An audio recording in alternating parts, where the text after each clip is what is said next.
শারদীয় দুর্গা উৎসবে যখন দেখা যাবে মুসলমানের তাওহীদবাদী সন্তানেরা দুর্গা পূজায়, শারদীয় দুর্গা উৎসবে যখন মুসলমানের সন্তানেরা ভিড় জমায়, এই দৃশ্যগুলো বলে দেয় কিয়ামত আর খুব বেশি দূরে নয়, ঠিক কিনা?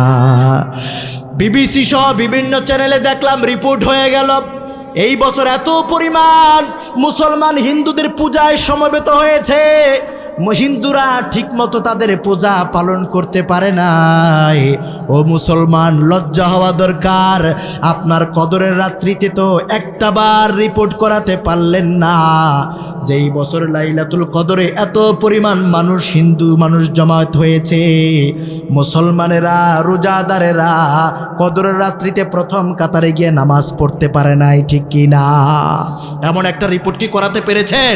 আপনি কেমন মুসলমান যেই পূজা মণ্ডপে আপনার আল্লাহকে বাদ দিয়া নিজে তৈরি করা মূর্তি বানায় সেটার সেজদা দিচ্ছে, আপনি সেটা দেখে মজা নিচ্ছেন? আপনার গায়রত নষ্ট হয়ে গেছে, ব্যক্তিত্ব নষ্ট হয়ে গেছে।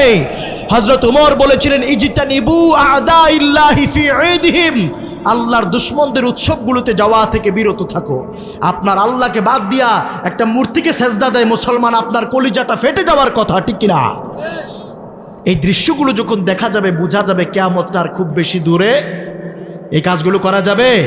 সকালে রহমানের নাম, বিকালে রামের নাম, এটা মুসলমানের চরিত্র হতে পারে না, বরং এটা দিল্লির গোলামদের চরিত্র, এটা দ্বৈত নীতি, ডাবল স্ট্যান্ডার্ড, এটা মুনাফিকি চরিত্র, ঠিক কিনা বলেন? আমার ভাইয়েরা, এই আলামতগুলো আমাদের সমাজের প্রতিটা রন্ধ্রে রন্ধ্রে মিলে যায়, ঠিক কিনা বলেন?